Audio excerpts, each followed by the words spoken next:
اور وہ مجدد الفسانی رحمۃ اللہ علیہ جو ٹیم تیار کر کے دنیا سے جا چکے تھے، حضرت مجدد الفسانی کا تو انتقال ہو چکا تھا، لیکن عالمگیر بادشاہ پیدا ہوئے وہ مجدد الفسانی کی محنتوں کا نتیجہ تھا. اور عالمگیر بادشاہ رحمۃ اللہ علیہ یہ وہ ہندوستان کی تاریخ میں بادشاہ ہیں جس کی انگریز بھی آج ایمانداری کی تعریف. انہوں نے بیت المال سے تنخواہ لینا بند، ٹوپیاں سی کے اپنا پیٹ پالا کرتے تھے، قرآن کی کتابت کر کے اپنا پیٹ. ارے اتنا طاقتور بادشاہ جنہوں نے عالمگیر رحمۃ اللہ علیہ نا وہ گننا شروع کیے خزانے، عاجز آ گئے. اتنا پاورفل بادشاہ، اور گھر کا چولہا کیسے جلتا ہے؟ بولو بھائی، یہ کس کی محنت تھی؟ مجدد الفسانی رحمۃ اللہ علیہ کی محنت تھی یہ. کیوں؟ انہوں نے لاجک کو دیکھا، اسباب کو دیکھا. بھائی ایک بادشاہ اس سے لڑ کے کام نہیں بنے گا، اس کو محبت کے ساتھ. جو یہ مولویوں سے بیزار ہو گیا نا، لالچی مولویوں سے، اس کے سامنے پہلے یہ ثابت کر کے دکھاؤ کہ ہماری نظر نہ حکومت پہ ہے اور نہ تمہاری جیب پہ. کیسی محنت کی. عالمگیر رحمت اللہ علیہ پیدا ہوئے.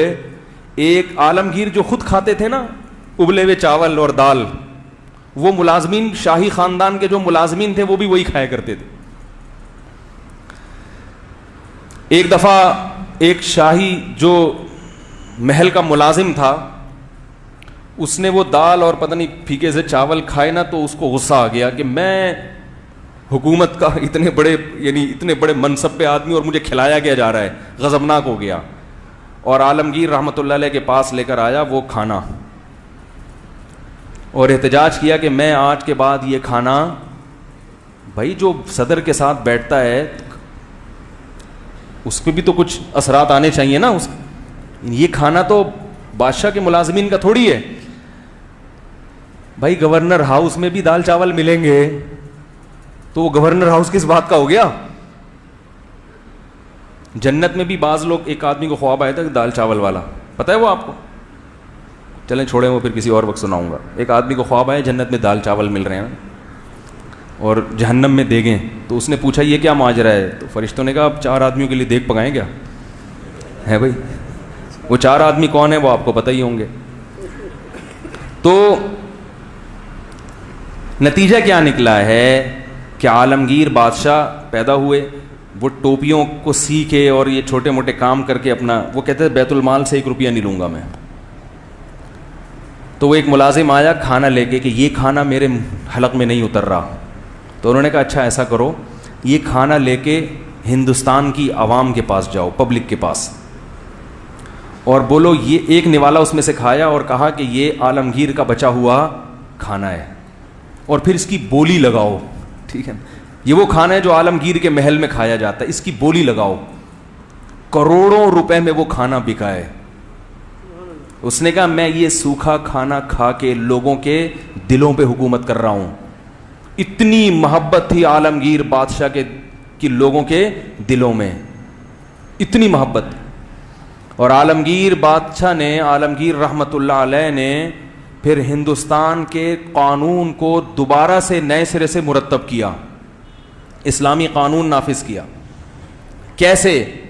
پورے بر صغیر سے اس نے چوٹی کے 500 علماء جمع کیے، بڑے بڑے علماء، اور ان سے کہا کہ ہندوستان کا جو آئین ہے، قانون ہے، نئے سرے سے دوبارہ مرتب کریں، کیونکہ اس میں بہت سی گڑبڑیں شامل ہو گئی تھیں، بہت ساری چیزیں غلط ہو گئی تھیں. 500 علماء نے کئی مہینے کی محنت کے بعد ایک قانون تیار کیا جس کو فتاوی عالمگیریہ کہا جاتا ہے، جس پہ آج آپ کو فیس بک اور واٹس ایپ پہ جس کے خلاف پوسٹیں صبح شام بولو بھائی ملیں گی. یہ 400-300 سال ہندوستان کا قانون رہا ہے. 500 علماء کے اتفاق سے ایک فتاوی تیار کیے گئے، وہ لا کی شکل میں ہندوستان کی عدالتوں میں بولو نا بھائی نافذ کر دیا گیا. آج بھی مدارس میں فتاوی عالمگیریہ پڑھایا جاتا ہے اس کے، کیونکہ وہ قرآن و سنت کے مطابق، اور چونکہ صدیوں سے فقہ حنفی رائج تھا لہذا اس میں اصل کس کو بنایا گیا؟ فقہ حنفی کو. پورے بر صغیر میں انہوں نے نافذ کر دیا. اور فرقواریت اور اختلافات بولو بھائی ختم. شیعوں کو اجازت دی کہ آپ امام بارگاہ میں جا سکتے ہو, جس کا جو مذہب ہے اس کو کوئی زبردستی نہیں ہے. لیکن لا کیا ہوگا؟ لا تو ایک ہی ہوتا ہے نا.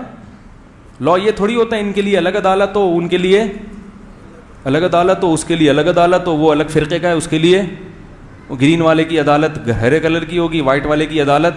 ایسا نہیں ہوتا. اس نے 500 علماء جمع کیے, انہوں نے قانون بناؤ بھائی.